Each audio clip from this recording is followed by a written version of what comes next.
Alhamdulillahilladzi hadana li hadza wa ma kunna linahtadiya laula an hadana Allah. Asyhadu an la ilaha illallah wahdahu la syarika lah wa asyhadu anna sayyidana Muhammadan abduhu wa rasuluh.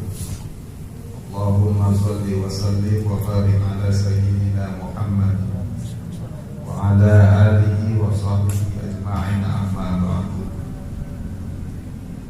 Qala ta'ala bil Qur'anil Karim, bismillahirrahmanirrahim. Wadhkuruni adhkurkum washkuruni wa la takfurun. Shadaqallahul azim. Lahi anta maqsudi wa ridhaka matlubi a'ini mahabbataka wa ma'rifataka. La hadhihi niyyah wa la kulli niyyatin shalihah ila hadratin Nabiyyil Mustafa Muhammadin sallallahu alaihi wasallam wa ala alihi wa sahbihi wa azwajihi dzurriyyatihi wa ahli baitihi ajma'in, khususan ila hadratis Syekh Ahmad Shahibul Wafadatul Arifin. Al-Fatihah. Bismillahirrahmanirrahim. Alhamdulillahirabbil alamin. Arrahmanir rahim. Ya Rabbi wa iyyaka nasta'in. Ihdinas siratal mustaqim, siratal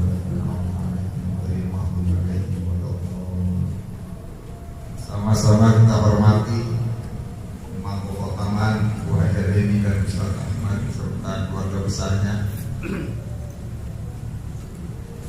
para sesepuh, para asatidz, para asatidzah, para hujjat yang tidak bisa disebutkan namanya satu persatu tidak mengurangi rasa hormat.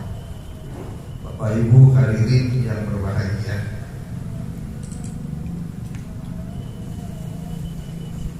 awali tahun 1445 Hijriah, Majelis Zikir Nurul Iman sebagaimana yang tadi diinformasikan akan selalu mengadakan kajian tentang usul karya Guru Agung kita Syekh Ahmad Shahibul Wafadatul Arifin. Kita sudah mulai 2 bulan yang lalu, tapi masih bahas di muqaddimah. Jadi memang karena kajian tasawuf setiap kalimatnya perlu uraian yang lebih dalam, tidak sekedar membaca. Jadi kalau membaca sebentar sudah selesai, tapi ada butir-butir mutiara yang harus kita keluarkan dari setiap kalimat, karena kalimat ini disusun oleh mursyid yang kamil mukamil,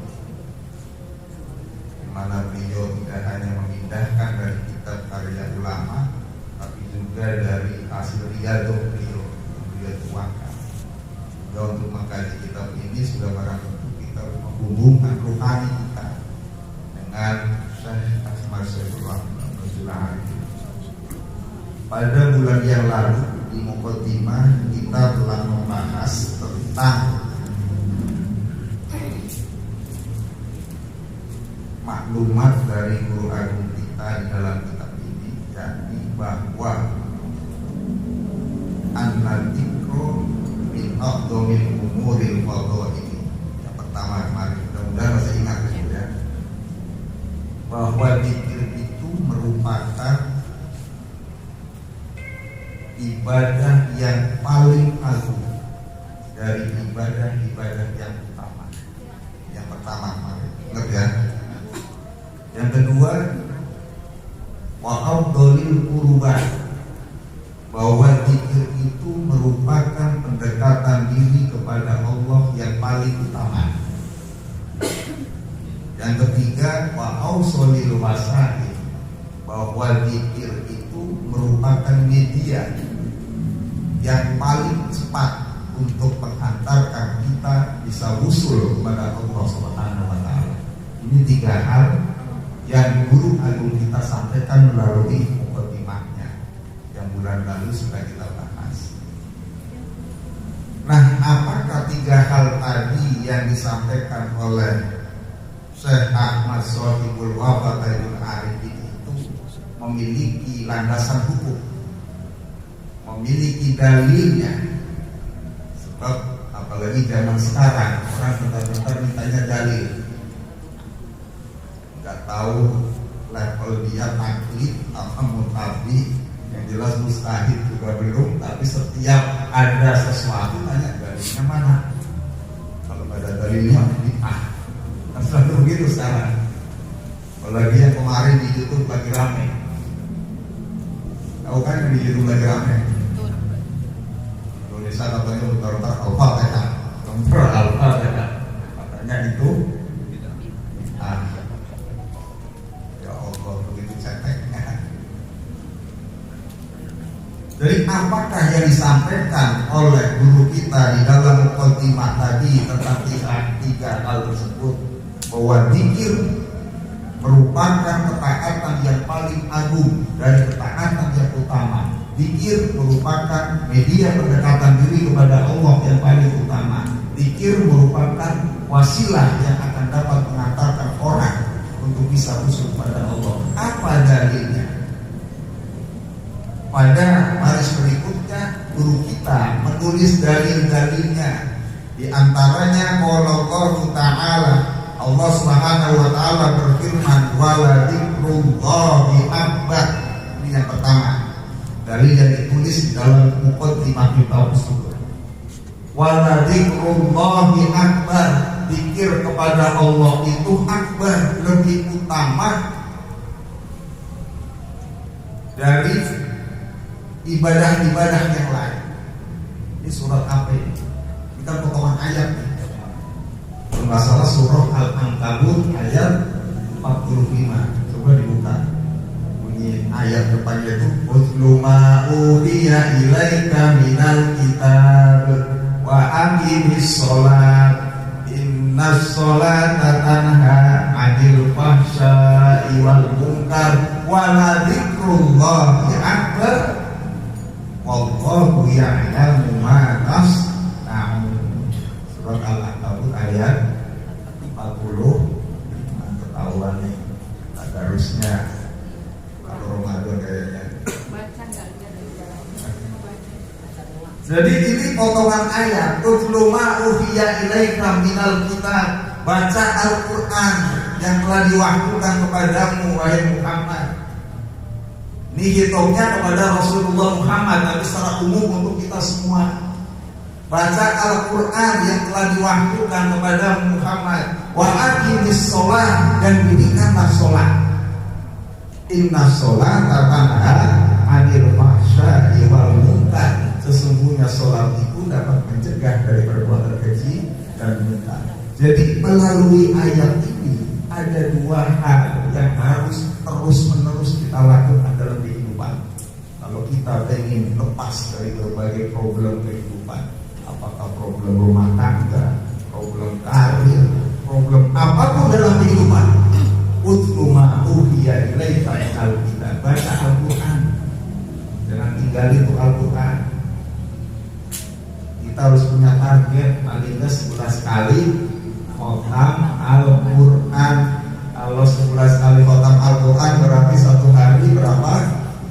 Satu juz itu cuma 8 lembar. Kalau baca nggak sampai setengah jam itu. Kita WA-an aja kuat perjanjian. Masa baca 8 lembar Al-Quran nggak kuat. Baca Al-Quran kalau ingin problem hidup itu lepas. Karir nggak naik-naik, banyakin baca Al-Quran. Rumah tangga ruwet, banyakin baca Al-Quran. Bisnis nggak maju-maju, banyakin.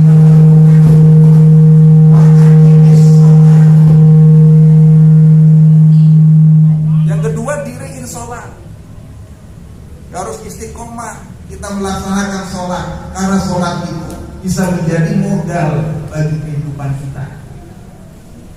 Di situ dijelasin inna sholata tanha 'anil fahsya'i wal munkar. Sholat itu bisa mencegah dari perbuatan keji dan munkar. Timbul pertanyaan, Ustaz, ini orang sholatnya rajin, tapi korupsinya kok rajin. Sholatnya rajin, tapi maksiatnya kok rajin. Padahal kan Al-Qurannya bilang inna sholata tanha 'anil fahsya'i wal munkar. Yang salah siapa, Ustaz? Sholatnya apa kitanya? Kan sering kan gitu. Sehingga ada istilah STNJ, sholat terus maksiat jalan. Kalau STMJ-nya minumannya diminum Ustaz Ahmad sih nambah kuat fisik. STMJ-nya susu telur madu. Ya ini STMJ-nya sholat terus maksiat jalan. Apa jawabannya? Kenapa orang sholat rajin, korupsi jalan, maksiat jalan, males jalan, akhlak tetap buruk? Itu karena ketika dia sholat, hatinya gak hadir, kolbunya gak hadir, sholatnya kosong dari zikrullah. Makanya ayat berikutnya wala dzikrullahi akbar, zikir kepada Allah itu lebih besar keutamaannya dari ibadah-ibadah yang lain. Jadi sholat yang di dalamnya ada zikrullah, inilah sholat yang akan mampu mencegah pelakunya dari perbuatan keji dan munkar. Jadi hudurul qalbi ini yang disebut dengan khusyuk. Jadi khusyuk sholat itu nggak perlu latihan berjuta-juta di hotel berbintang. Nah, sekarang banyak pelatihan sholat khusyuk di hotel berbintang. Sekali pelatihan jutaan. Saya tanya sama instrukturnya, Ustaz sudah khusyuk belum sholatnya? Iya Ustaz. Sekarang bilang pengen khusyuk dalam sholat, belajar zikir. Tanpa talqin zikir berat rasanya untuk bisa khusyuk di dalam sholat. Karena itu zikrullah, kenapa disebut ketaatan yang paling agung dari ketaatan yang paling utama? Karena zikrullah itu ruhnya ibadah. Zikrullah itu ruhnya sholat. Sholat tanpa zikrullah, maka sholat itu tidak berkualitas. Hanya fisiknya Allahu Akbar, sami Allahu liman hamidah, Allahu Akbar, Assalamualaikum. Dan ketika sholat yang dibayangi urusan-urusan dunia, yang bisnis bayangin bisnisnya, yang dagang bayangin dagangnya, yang mubalik bayangin nanti saya mau ceramah apa materinya. Jangan dikira Ustaz mubalik juga gak mikir ketika sholat mikir saya mau nyampein materi apa. Muter sepanjang sholat dari takbir sampai salam, isinya materi apa yang mau disampaikan. Jangan dikira emang Ustaz Mubarak bisa khusyuk juga. Bisa jadi Bapak Ibu lebih khusyuk dari Ustaznya. Jadi sholat yang mampu mencegah dari perbuatan keji dan munkar adalah sholat yang di dalamnya ada zikrullah. Sholat yang dilakukan dengan kehadiran qalbi, hadir hatinya kepada Allah. Kalau kita sholat hati kita yang hadir, ini disebut munafik. Munafik kan lahir sama batinnya beda. Itu munafik. Munafik pikir, tapi zikirnya sedikit. Munafik sholat, tapi sholatnya malas-malesan. Anggot-anggotan. Jadi ini dari pertama, wala dzikrullahi akbar. Zikir kepada Allah itu lebih besar keutamaannya dari ibadah-ibadah yang lain. Kenapa? Karena zikir itu adalah ruh dari setiap ibadah yang kita lakukan. Ibadah tanpa ruh maka tidak berkualitas ibadah itu. Bahkan dalam tafsir Munir Syekh Wahbah Az-Zuhaili itu dengan tegas bilang, ibadah yang di dalamnya tidak ada zikir maka ibadahnya sia-sia. Itu kata Syekh Wahbah Az-Zuhaili dalam kitabnya tafsir Munir. Ini dalil pertama. Dalil yang kedua, ya ayyuhalladzina amanu dzkurullaha dzikran katsiran wasabbihuhu bukratan wa asila. Orang-orang yang beriman, berzikirlah kepada Allah dengan zikir yang sebanyak-banyaknya. Wasabbihuhu dan bertasbihlah kepadanya bukratan wa asila di waktu pagi dan petang. Ini ayat yang menunjukkan tentang perintah zikir lisan. Ini ayatnya ini. Ikhwan harus tahu nih, Zikir lisan, zikir jahar, mana dalilnya?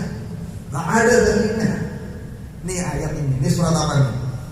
Ya ayyuhalladzina amanu dzkurullaha, surat Al-Ahzab ayat 41-42.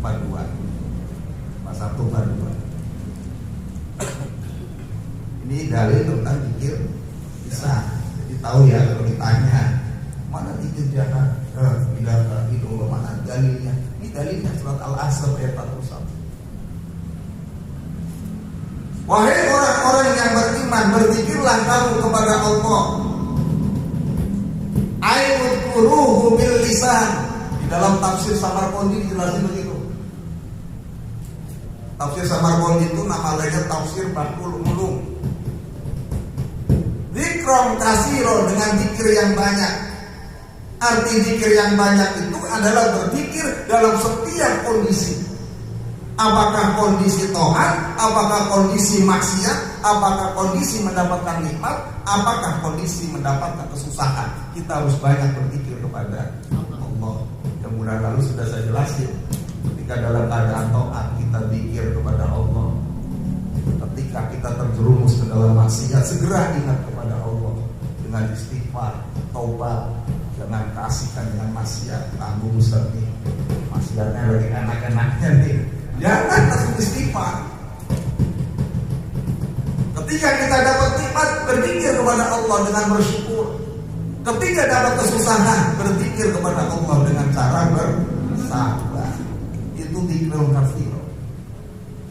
Wasabbihuhu bukratan wa asila, dan bertasbihlah ulang pagi dan petang. Nah, kalau orang banyak zikirnya, lisannya zikir, qalbunya terus menerus zikir. Kalau lisan kan zikir terbatas. Paling habis sholat kita pengamal TKN zikir jahar la ilaha illallah 165, itu minimal. Lebih banyak lebih bagus. Sibuk 3 kali, tapi malamnya dipoto. Itu fleksibelnya TKN Suryalaya. Toriko-toriko lain mohon maaf, zikirnya itu kan wajib ya, banyak banget. Tapi karena Abah Anom itu mursyid kamil mukamil, beliau disebut sebagai mujadid di dalam tasawuf. Maka ketika kita ini sibuk kerja, sibuk segala macam, zikir cukup 3 kali la ilaha illallahnya, tapi di tengah malam foto.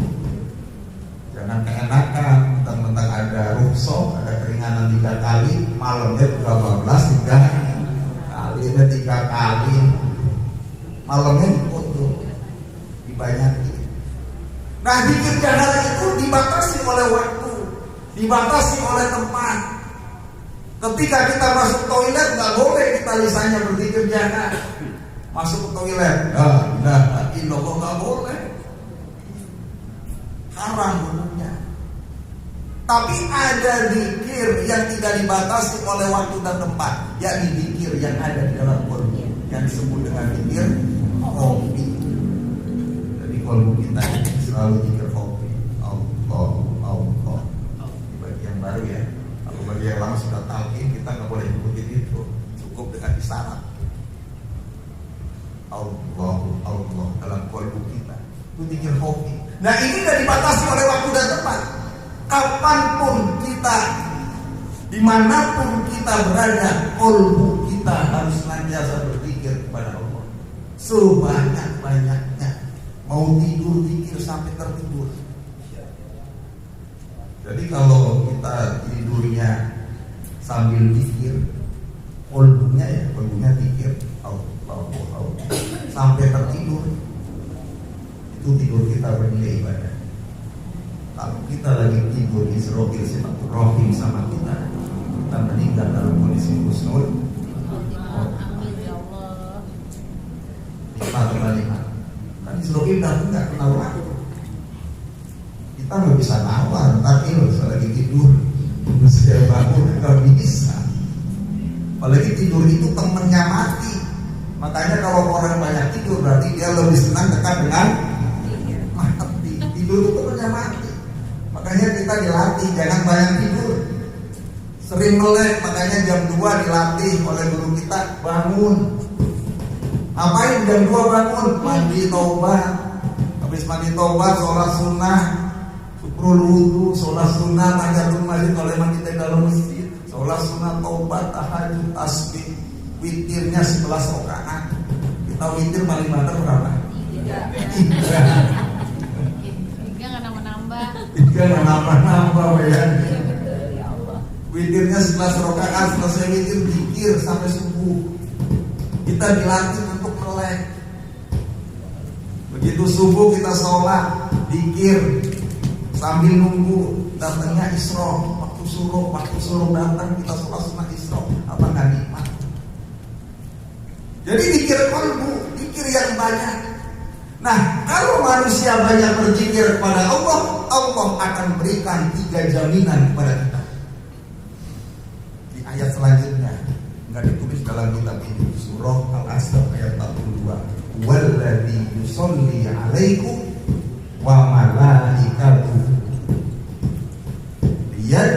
liyukhrijakum minadh dhulumati ilan nur wa kana bil mu'minina rahima. Surah Al-Asr ayat 40. Ya.